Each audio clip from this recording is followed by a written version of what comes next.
ya, sunnah-sunnah Rasulullah yang hukumnya wajib, terus apa? Sunnah-sunnah Rasulullah yang hukumnya sunnah, ya. Kemudian sunnah-sunnah Rasulullah yang hukumnya mubah. Nah, ada lagi sunnah-sunnah Rasulullah yang hukumnya haram, Pak. Rasulullah melakukan, tapi Rasulullah melarang umatnya. Ya Allah melarang umat Nabi Muhammad untuk melaksanakan sunnah Rasulullah itu. Misalnya apa? Beristri lebih dari 4. Ya, Rasulullah realitanya, ya faktanya, ya sunnah beliau dalam berkeluarga, dalam beristri, istri beliau itu lebih dari 4. Ya, tapi untuk umatnya dibatasi sampai 4. Ya, kalau mau dan kalau mampu, dan hukumnya mubah juga ini. Ya, beristri lebih dari 1 itu lebih hukumnya lebih mubah. Ya, jadi tidak wajib, ya, tapi boleh. Ya, paham ya Pak ya? Jadi kira-kira sunnah Rasulullah yang hukumnya haram itu ada, yaitu tadi. Lalu terkait dengan puasa misalnya.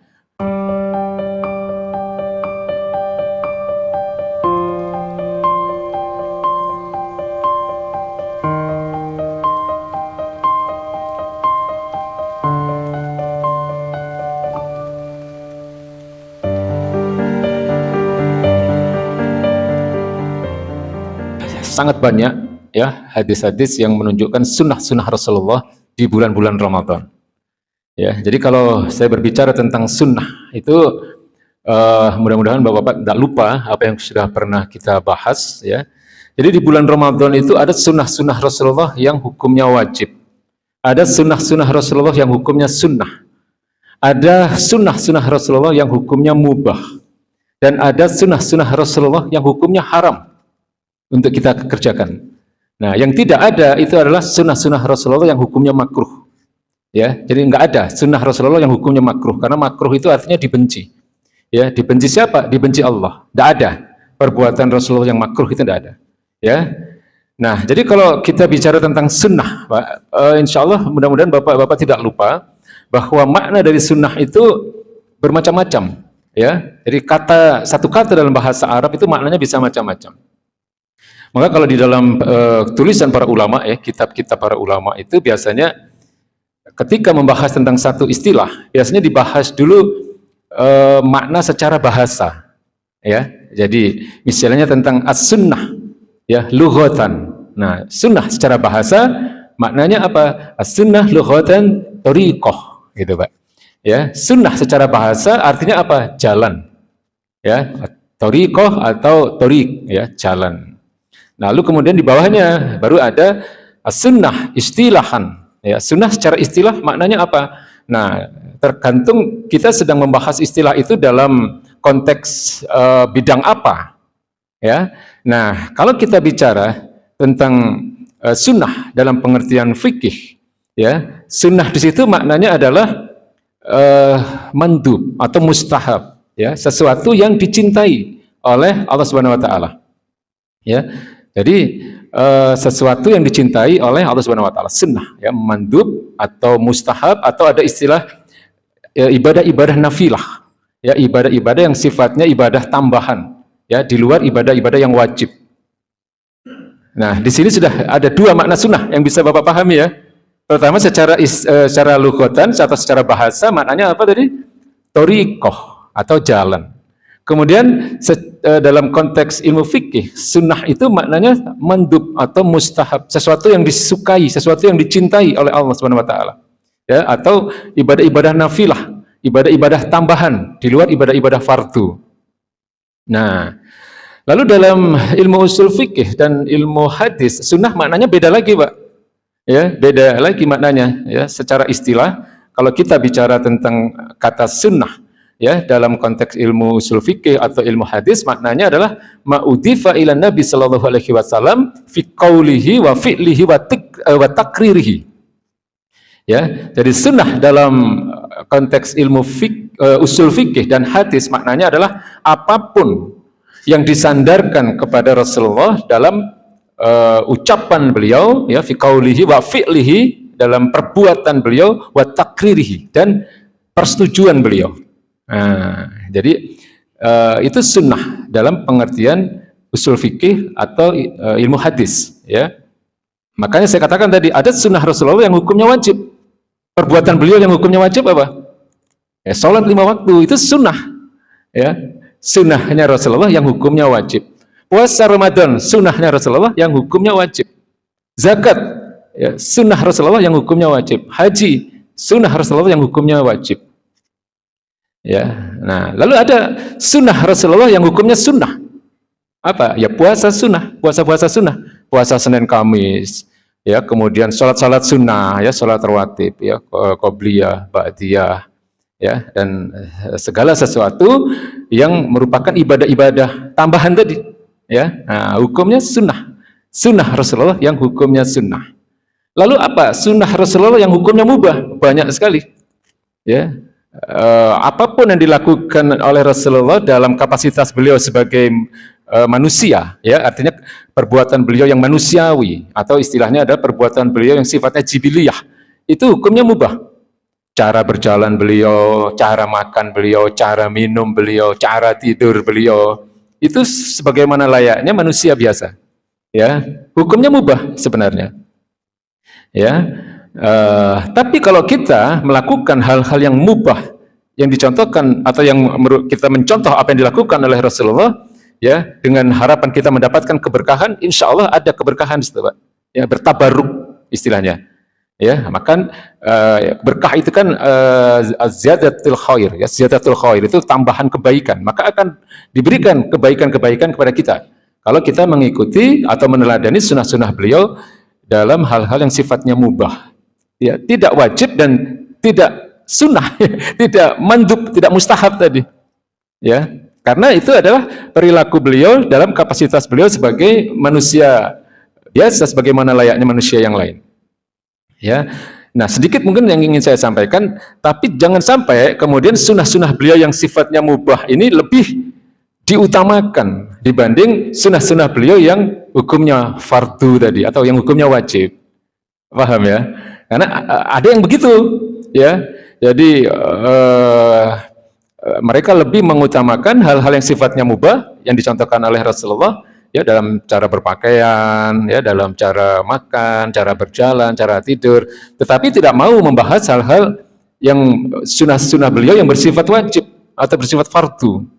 Banyak sekali hal-hal atau sunnah-sunnah Rasulullah yang hukumnya fardu, yang wajib, ya sifatnya yang patut untuk kita bicarakan, kita dakwahkan, begitu, Pak.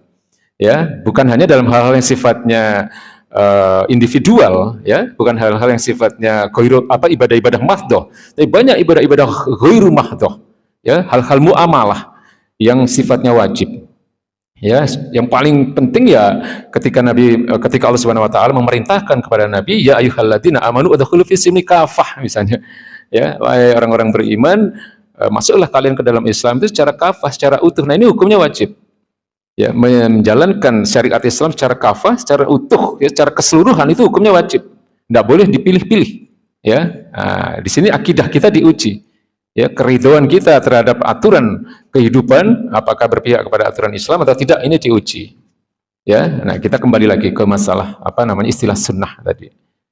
Ya, jadi tadi sudah ya, sunnah-sunnah Rasulullah yang hukumnya wajib, terus sunnah-sunnah Rasulullah yang hukumnya sunnah, ya, kemudian sunnah-sunnah Rasulullah yang hukumnya mubah. Nah, ada lagi sunnah-sunnah Rasulullah yang hukumnya haram, Pak. Rasulullah melakukan, tapi Rasulullah melarang umatnya. Ya Allah melarang umat Nabi Muhammad untuk melaksanakan sunnah Rasulullah itu. Misalnya apa? Beristri lebih dari 4. Ya, Rasulullah realitanya, ya faktanya, ya sunnah beliau dalam berkeluarga, dalam beristri, istri beliau itu lebih dari 4. Ya, tapi untuk umatnya dibatasi sampai 4. Ya, kalau mau dan kalau mampu, dan hukumnya mubah juga ini. Ya, beristri lebih dari 1 itu lebih hukumnya lebih mubah, ya. Jadi tidak wajib, ya, tapi boleh, ya. Paham ya, Pak ya? Jadi kira-kira sunnah Rasulullah yang hukumnya haram itu ada, yaitu tadi. Lalu terkait dengan puasa misalnya, Ada sunnahnya Rasulullah dalam konteks berpuasa itu yang haram dilakukan oleh umatnya, yaitu yang disebut dengan puasa wisol. Nah, puasa wisol, jadi puasa nyambung. Kalau kita ya wajibnya kita berpuasa itu dimulai dari subuh ya fajar sampai terbenamnya matahari atau sampai masuknya waktu maghrib. Wajib kita berbuka puasa, ya, menyegerakan, membatalkan puasa kita. Tapi kalau Rasulullah tidak, Pak. Ya, Rasulullah SAW itu puasanya beliau bisa lebih dari 2 hari. Ya, jadi Allah memang memberikan keistimewaan pada fisik beliau, kekuatan fisik beliau itu luar biasa. Ya, jadi puasa beliau itu bisa lebih dari 2 hari. Ya, nah ini kepada umatnya tidak diwajibkan, bahkan diharamkan, nggak boleh kita. Meskipun kita katakanlah ada yang mampu gitu ya, wah saya kuat, nggak makan, nggak minum lebih dari 1 hari, lebih dari 2 hari, mencontoh Rasulullah, tidak boleh. Ya, begitu terdengar suara adzan masuk waktu maghrib, wajib segera membatalkan puasa kita. Ya, jadi fisik beliau itu luar biasa, kuat. Ya, ini namanya puasa wisol. Jadi Nabi itu usia 62 saja, Pak. Usia 62 tahun itu masih memimpin perang. Ya, perang Tabuk itu kan terjadi pada tahun ke-9 Hijriah, ya. Sementara beliau wafat pada tahun ke-10 Hijriah. Jadi perang Tabuk itu disebut oleh para ulama sebagai Ghazwatul Ausar, ya, perang terberat, perang yang sangat sulit. Nah, itu terjadi pada tahun ke-9 Hijriah dan dipimpin langsung oleh baginda Nabi. Ya, baginda Nabi memimpin pasukan dari Madinah ke Tabuk yang jaraknya itu ratusan kilometer, Pak. Ya, sampai di tengah perjalanan itu ada sahabat yang pingsan karena panasnya luar biasa. Ya, ada yang pingsan, bahkan mungkin ada yang meninggal ya karena beratnya perjalanan dari Madinah ke Tabuk itu. Meskipun akhirnya perang itu tidak pernah terjadi sebenarnya, karena Romawi itu sudah keder duluan ngelihat pasukan kaum muslimin langsung dipimpin oleh baginda Nabi. Ya. Sementara setahun sebelumnya mereka sudah kalah dalam perang Mu'tah yang terjadi pada tahun ke-8 Hijriah. Yang pada saat itu tidak dipimpin oleh Nabi, ya, dipimpin oleh beberapa sahabat kan. Nah, di perang Mu'tah 1 tahun sebelumnya mereka kalah, lalu di tahun ke-9 ketika orang-orang Romawi melihat kaum muslimin langsung dipimpin oleh baginda Nabi, mereka langsung kembali dia. Ya, nggak mau berperang. Ya, dulu dipimpin anak buahnya saja kita sudah kalah, apalagi sekarang dipimpin komandannya, gitu ya. Nah, itu terjadi pada tahun ke-9 Hijriah ketika Rasulullah berusia 62 tahun. Ya, jadi ini sunnah-sunnah Rasulullah yang hukumnya haram. Ya, lalu ada yang unik lagi, Pak, salat duha misalnya. Itu sunnah Rasulullah, ya. Rasulullah hukumnya wajib salat duha itu, Pak. Ya, tapi buat kita sunnah. Ya, kita tidak diwajibkan salat duha. Jadi kalau salat duha, para ulama mengatakan jangan tiap hari. Ya, jadi sekali-sekali absen tidak apa-apa, supaya tidak terkesan wajib salat duha itu. Ya, kalau yang sudah terbiasa salat duha. Jadi Rasulullah wajib salat duha, sementara kita umatnya tidak diwajibkan. Jadi ini perlu kita pahami, Pak, supaya kita tidak bingung ya ketika disebutkan istilah sunnah tadi. Lalu sunnah juga mungkin ketika kita membahas al-qada wal qadar itu beda lagi maknanya. Kalau kita menyebutkan sunnatullah itu artinya apa? Sunnah di situ. Artinya qada, ketetapan Allah. Qada dari Allah, sunnatullah. Hal-hal yang tidak bisa kita tolak. Hal-hal di mana manusia tidak bisa memilih, itu namanya sunnatullah. Ya, atau istilah lain qada, atau istilah lain lagi nizamul wujud. Nah, itu pakai istilah sunnah juga. Sunnatullah, qada dari Allah. Misalnya apa? Ya, misalnya kalau apapun yang terjadi yang merupakan hukum alam. Nah, itu sunnatullah. Benda kalau jatuh itu selalu ke bawah. Nah, itu sunnatullah itu. Ya, qada, ketetapan dari Allah, ya. Nizamul wujud, sesuatu yang manusia tidak bisa milih. Manusia pengennya benda itu jatuhnya ke kiri atau ke kanan atau ke atas gitu, atau miring, ini tidak bisa. Ya, jadi benda itu kecenderungannya selalu kalau jatuh itu selalu ke bawah. Nah, itu sunnatullah. Matahari terbit di timur, ya, tenggelamnya di barat. Nah itu sunatullah, sudah kodoknya Allah, keadaan yang sudah manusia tidak bisa milih. Termasuk sunatullah dalam diri kita, Pak, yang ada dalam diri kita. Ya, misalnya warna kulit kita bisa milih nggak? Kalau boleh, kita bisa milih kayak kulitnya orang-orang Syam, itu kulitnya bagus-bagus. Ya, orang-orang Palestina itu kulitnya bersih-bersih, putihnya itu beda sama putihnya orang-orang Eropa. Ya, kalau boleh milih, masalahnya kan kita nggak bisa milih, ya kan? Jadi ya kulit kita ya seperti ini, gitu ya, yang disebut apa sawo matang, gitu ya. Ya kebetulan kalau bisa lebih putih ya lumayan, gitu kan. Tapi kalau memang kodoknya coklat kehitam-hitaman ya nggak bisa protes juga, gitu kan. Ya, nah, kita lahir sebagai laki-laki itu sunatullah, kodoknya Allah. Bahwa kita ditetapkan menjadi laki-laki. Kita lahir sebagai orang Indonesia, kita lahir pada tanggal sekian, hari apa, jam sekian, detik kesekian, di mana, dari orang tua siapa. Nah itu semuanya juga diistilahkan sebagai sunatullah, ya kodok. Sesuatu yang manusia tidak bisa memilih.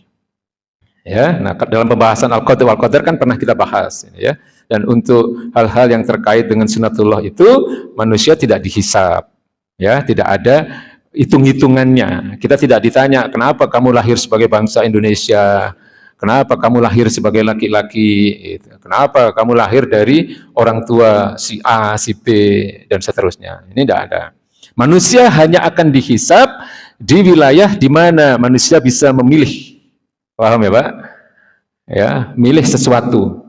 Ya, milih yang halal atau yang haram, milih yang baik atau yang buruk, milih sholat atau tidak, milih ngaji atau tidak, ya, milih agama, itu juga ada hisabnya nanti. Ya, mau milih Islam atau yang lain. Ya kan? Ya, dalam berekonomi mau milih riba atau milih non riba, ada hisabnya itu. Sekecil apapun pilihan manusia itu akan ada hisabnya, akan ada hitungannya, ya, ada hitung-hitungannya. Ya, semua yang kita bisa memilih, kita akan dihisab. Nah, dalam hal-hal yang kita tidak bisa memilih, yang bersifat sunnatullah tadi, manusia tidak dihisab. Ya, makanya memilih itu harus berdasarkan syariat, berdasarkan tuntunan dari agama ini, supaya hisabnya itu dapat plus, gitu. Ya, hitung-hitungannya dapat plus, karena kan nanti fama ya'mal mithqala dzarratin khairan yarah wa may ya'mal mithqala dzarratin syarran yarah. Fa amma man saqulat mawazinu fa huwa fi isyatir radiyah wa amma man khafat mawazinu fa ummuhu hawiyah. Kan gitu ya. Jadi kebaikan dan keburukan itu nanti kan akan ditimbang, Pak. Ya, kalau bisa setiap pilihan-pilihan kita itu mengarah kepada hal-hal yang diridhai Allah. Ya, dalam hal-hal yang sesuai dengan tuntunan syariat. Nah, karena insya Allah itu akan menjadi tambahan amal soleh kita, ya, tambahan timbangan kita, ya, untuk memperberat amal soleh kita supaya kita mendapatkan apa, ya, fama ya'mal mithqala dzarratin khairan yarah fahuwa fi isyatir radiyah, mendapatkan tempat yang diridhoi Allah, tempat yang penuh dengan kenikmatan, yaitu surganya Allah Subhanahu wa taala. Jadi kira-kira jelas ya istilah sunnah, ya, sunnah dengan berbagai maknanya tadi, ya, nggak apa-apa, ya, sering-sering kita ulang supaya nggak lupa juga, ya, ya. Mudah-mudahan nggak lupa. Tadi sudah ada berapa? Sudah beberapa macam, ya, makna sunnah. Ada 4 tadi, ya, dari secara bahasa artinya thoriqah atau jalan, secara fikih maknanya adalah mandub, ya, mustahab, sesuatu yang disukai oleh Allah, atau ibadah-ibadah nafilah, itu dalam ilmu fikih. Kalau dalam ilmu usul fikih maknanya adalah ma'udhifa ila Nabi sallallahu alaihi wasallam fi qaulihi wa fi'lihi wa takririhi. Apapun yang disandarkan kepada Rasulullah sallallahu alaihi wasallam dalam ucapan beliau, perbuatan beliau, dan persetujuan beliau. Ya, kemudian dalam pembahasan al-qada wal qadar, sunnah itu maknanya al-qada tadi. Al-qada itu sendiri sunnatullah. Ya, qada atau ketetapan dari Allah, atau dalam istilah lain diistilahkan juga dalam beberapa kitab para ulama itu nizamul wujud, ya, wilayah di mana manusia tidak bisa memilih. Nah, sunnah gitu, Pak. Jadi nggak usah bingung kalau ada yang mengatakan ada sunnah Rasulullah yang hukumnya wajib. Loh, sunnah kok wajib sih? Nah, sunnah di situ maknanya beda, ya. Ada sunnah Rasulullah yang hukumnya sunnah, loh apa maknanya gitu kan? Nah, sunnah yang disebut pertama tadi dengan sunnah yang disebut kedua maknanya berbeda, ya, kira-kira begitu.